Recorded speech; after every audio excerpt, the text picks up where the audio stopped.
છે એ ગુજરાત સરકારના સહકારથી સંપૂર્ણ વિનામૂલ્યે છે।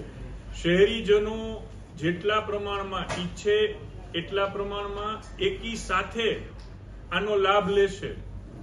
યોગ ટીચર ને કોઈ પણ જાતનો ચાર્જ રાજકોટ મહાનગરપાલિકા ચૂકવવાની નથી। ગુજરાત સરકારના મુખ્યમંત્રી શ્રી ભૂપેન્દ્રભાઈ પટેલ અને નાયબ મુખ્યમંત્રી શ્રી હર્ષભાઈ સંઘવીએ ગુજરાત રાજ્ય યોગ બોર્ડના માધ્યમથી આ ખૂબ સુંદર વ્યવસ્થાને રાજકોટ માટે યોજના ઘડી છે અને ફરી એકવાર કમિશનર શ્રીએ ખૂબ જહેમત ઉઠાવીને આ આખી રૂપરેખાને એક્ઝિક્યુટ કરી છે।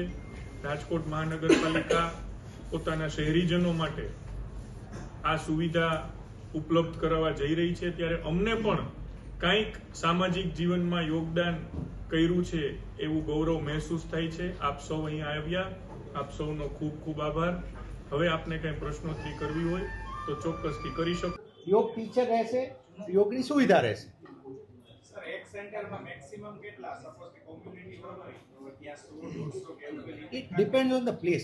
માન લો કે ઘણું ખુલ્લું હશે તો 500-1000 આવે તો વાંધો નથી, નાનું હશે તો 25-30। પણ અમે એ રીતનું આખું મેપ કર્યું છે અને હજી પાછું અમે અહીંયા અટકતા નથી 425। હજી અમને એવું લાગશે તો હજી બીજા 100 ખોલી દઈશું।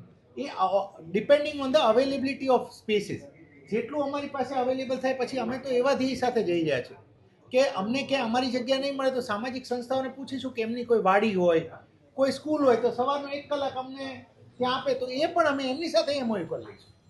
કોઈ પ્રાઇવેટ સિટીઝન આવે તો એમની સાથે કરીશું। 15 minutes will convert into 10 minutes લાંબા ગાળાનું લક્ષ્ય। લાંબા ગાળાનું